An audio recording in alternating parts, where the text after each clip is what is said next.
Hello and welcome to the Sound Up Seattle podcast, your one-stop shop for all things Seattle and Washington sports. I'm your host, Tyler Cartwright, joined as always by my co-host, John Carey. The freshly shaved John Carey. Look at him with his little baby face. Needed that to be more aerodynamic for the field work this week, I'm sure. Got to get it ready for this Halloween costume. Ooh. So this week we have got a lot of Seahawks talk. Obviously a huge win against the Falcons last week. We've got UW, we've got Wazoo, we've got our always value dogs during the NFL season, and then we've got some Sounders playoff discussion, preemptive playoff discussion, and then the Kraken. John, anything else? Do you want to share with us your Halloween costume before we get started? No, I don't. It's very personal. No way I'm putting that information out on the internet. It's going to come back and get me in 10 years. Doesn't matter what it is. Totally fair. All right, here is some Coyote Picnic.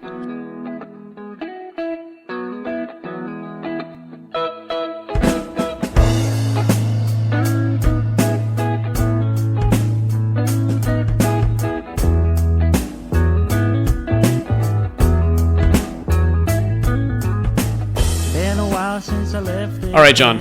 First things first, let's talk last week's Seahawks game. We haven't talked about what I consider a pretty big smackdown of the Atlanta Falcons after we were very skeptical coming into last week. What were your thoughts? Just kind of instant reactions to this game. How did you think it went? All that kind of stuff. It's super simple. Where's this defense been? This defense completely disappeared for the middle. What is that? 4 weeks of the season? They were gone off the face of the earth. And all of a sudden they decided to come back for this, very big game against the Falcons in Atlanta. Was this in Atlanta or was this in Seattle? I believe it was in Atlanta. Yeah, that's what I was thinking. And yeah, the offense played sharp. I'm sure we'll have some stuff to talk about there, but my takeaway was, goodness gracious, were we all over Kirk Cousins. We were in his head and we were on his body. And I think that made that game very easy. This is a game that the Seahawks, there were moments where it felt like it could have gotten close, but it never really did. Yeah, I agree with you 100%. I think when you look at it statistically and you're like, oh, okay, the Seahawks threw for 236 yards, ran for 100 yards. It didn't seem that astounding offensively. But you look at, they had, I believe it was 2 interceptions, a fumble recovery, and it's just kind of, we've talked about this, and I think it's something that has kind of been overlooked in the recent talks that we've had, but last year we talked about it a lot. Just winning those turnover margins in each game can get you those wins very easily. Obviously, I think Derek Hall had the fumble recovery for a touchdown. That's a huge one to buoy the point total without necessarily buoying the offensive numbers. But the defense looked really sharp. Kobe Bryant, we talked about him last week and how people have really liked what he brought in his limited playing time previously, and obviously he brought it again this week. So just excited for this defense and hoping it can continue. Yeah, yep. And this was a game, too, where the offense, as you said, what was fine. Geno, 18 for 28, 200 yards and 2 touchdowns. That's what we want from him. That's a return to our box to Geno game. And this was a game where Kenneth Walker, 14 carries, 69 yards. He was not very efficient on the ground. Just about 5 yards a carry, but he had a couple big runs that really buoyed that. This offense, we chipped away and we had a couple good offensive drives, credit where it's due. Generated 3 offensive touchdowns. But, we were just really, really helped out by the fact that this Falcons team, which has looked pretty potent offensively in the last couple of weeks, just couldn't get anything going against us. At least I should say they were not able to close out drives against us. This is a game, they had more first downs, more total yards, a lot more rushing yards than we did. But the defense did a good job of bending, and it seemed like every time Falcons got to midfield, something disastrous happened. I think both of Kirk's picks, as well as that fumble return for a touchdown, all happened around midfield within 15 yards or so. So, I was impressed with the way that they were able to handle their business. In terms of individual performances on either side of the ball, I guess you already shouted out Kobe. Anybody else really stand out to you? I want to shout out our offensive line, to be honest. I think the offensive line did their best job of the season as well. they talked about it. There was one of the rookies starting. I don't remember his name off the top of my head, but I saw it on some clips from the post game conferences that were just like talking about how the rookie offensive lineman that we picked up had a really nice first game out of one of the guys getting injured and having to replace him, and they just looked sharper. I think that it was one of those options one of those things where Kenneth Walker, his 20-yard rush was huge. He was able to get that touchdown, I believe, off that one. So I think just the offensive line looked better. Geno didn't have to do as much. We talked about that with his 18 for 28, only running 55 total plays is really not that many for this Seahawks offense that's been averaging like 70 a game.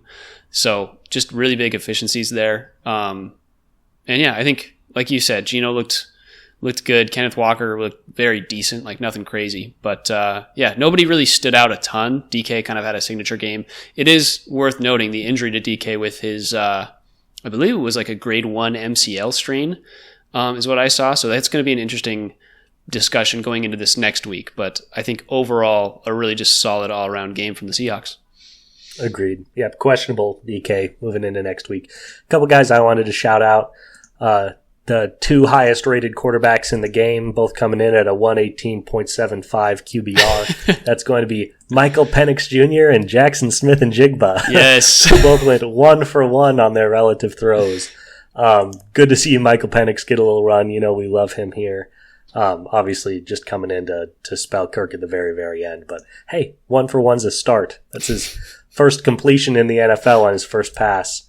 And that Jackson Smith to DK 35-yard pass was great. Not really a good throw by JSN at all. He really lobbed it up like a Carmelo Anthony 3. But when you're throwing to DK, all you got to do is put it up high and put it close to him, and he went and got it. So that was pretty impressive. I also wanted to shout out Noah Fant. Man, he has just gotten to become a bigger and bigger part of our offense the longer he's been in Seattle. Really effective down the seam, tight end. It's no wonder that him and Ryan Grubb are making beautiful music. This is exactly how he was really meant to be used coming out of college. He has never really found that perfect spot to utilize his talents until maybe now. So I'm excited to see what he can continue to do. Second on the team in receiving yards, tied for first in receptions. He's a big part of this team, and I'm really enjoying watching him play. Yeah, definitely. I think he's been a huge asset. Noah Fant specifically, just something that we haven't talked about a ton because he's been a little underwhelming. But yeah, in the recent stretch, he's been a nice little addition to this little 3-headed monster offensively in the wide receiver room. Totally. Big win in terms of the division. Now in sole possession of first place in the NFC West. It's kind of a mess right now, but Cardinals and Niners are both 3-4, so full game ahead, even though they're only 4-3. That's good news. I think we need to talk about that. This Seahawks team sitting at 4-3, obviously 3 tougher losses in the last few weeks, but we talked about this, without a couple of their bigger defensive pieces. Looking at this division right now, we've got Arizona sitting at 3-4, San Francisco at 3-4, and San Francisco is looking like they are trending down just purely based on all their injuries, everything that they've got going on.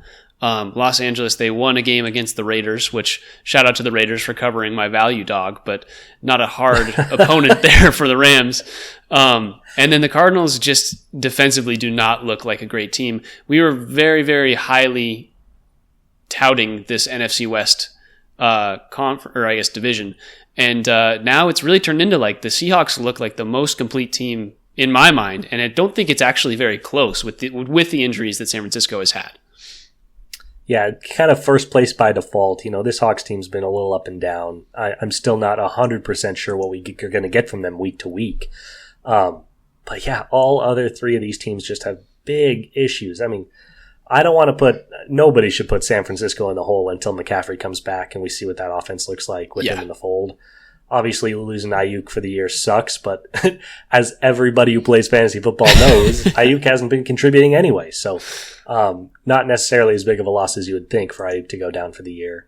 But yeah, they just, they're a little bit older. They've had this long window of competing and, those windows close. That's how this stuff works. And yeah, we might be seeing the closing of that window for the Niners.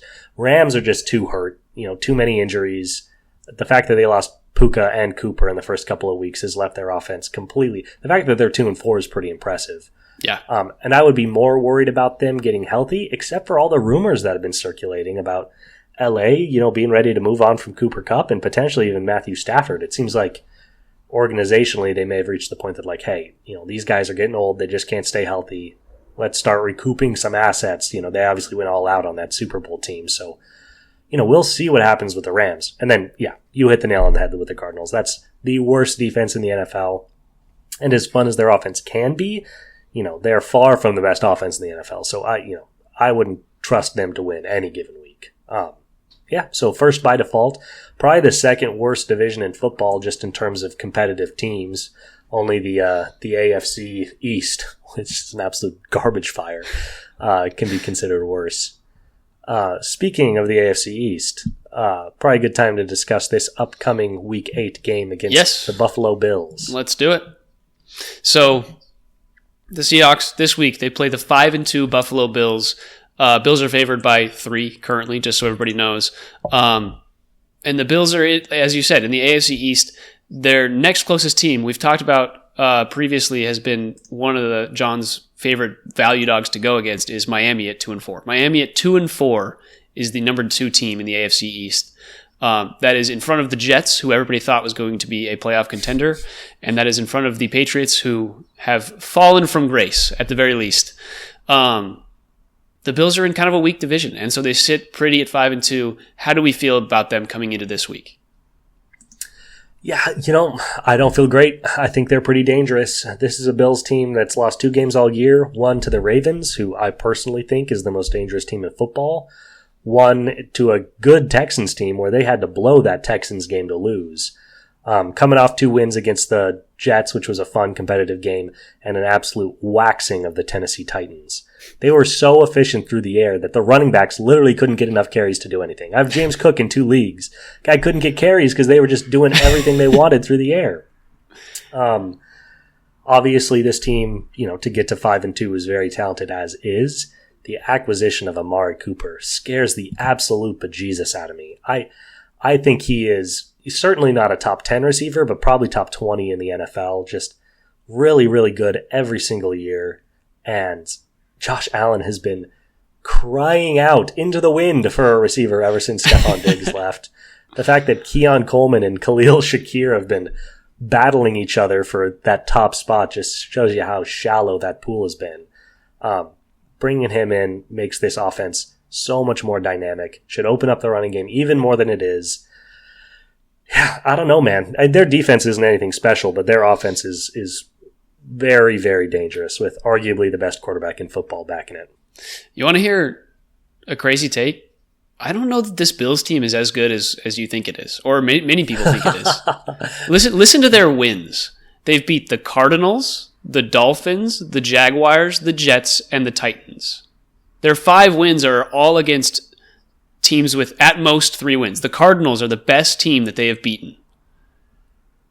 That's interesting. That's a really interesting take. They lost 35-10 to the Ravens, who are obviously the best team that they've played, and lost 23-20 against the Texans, who, all things considered, are probably as good, if not a little bit better than the Seahawks. But it's like they haven't beaten an above 500 team. The Buffalo Bills, yes, the addition of Cooper is great for them, and they just played the Titans, so it looks great offensively. But I just don't believe in it. Like, Josh Allen has the most passing yards, or one of the most passing yards in the league, and 12 touchdowns to, I think, no interceptions. I don't think he has any interceptions. No picks on the year. Very clean year. This is going to be the game that he throws at least 1 interception. Josh Allen is known for doing dangerous things on the field, and he's just had 5 winnable games against teams that are just atrocious. And I just think the Seahawks, as a team, are actually built to defend against this Buffalo Bills team better than most of the other teams that they've played that they've won against. That's kind of my hot take. I don't know how hot that is, but wanted to look at it. This Seahawks offense, when it's humming, can hang with the Bills offense, especially against this Bills defense. I really think where this game will be decided, and what we still need to kind of have proven to us, is like, what is this Seattle Seahawks defense? Are they kind of good? Are they really good? Are they absolute, terrible? I'm not gonna swear. Look at that restraint. Are they absolutely terrible? They just, have been so inconsistent week to week. Coming off a great defensive effort against a good offensive team, that'll tell the tale. Can we do anything to slow down Josh Allen with his new weapons and with this really dangerous two-headed backfield of Ray Davis and James Cook? If we can, then not only will that probably say something about the Bills in terms of their ceiling, but it'll also say something about the Seahawks in terms of what they can accomplish this year. I'm just not sure. My prediction is that this one's going to be an offensive show. I don't think Seattle's defense is going to be able to show up the way it has in some of the last weeks. I'm expecting pretty high scoring. And then, if it comes down to Geno versus Josh Allen throwing the ball, I'm not sure anybody's taking Geno. That's very fair. And the one thing that we didn't see last week against what we thought was a very potent offense in the Falcons is Kirk Cousins is just not super mobile as a quarterback, and Josh Allen brings that mobility that the Seahawks really struggled with, I think, against Purdy and any sort of team with a good ground game. So we will see how the Bills attack us. But again, we didn't have Byron Murphy against the 49ers when we played them. And obviously that was a very great addition when we played the Falcons. So we will see how this looks. And we'll talk about maybe some value dogs, or maybe this line is a value dog potentially this week. We will see. Anything else about this game that you want to touch on before I move on to one more Seahawks discussion?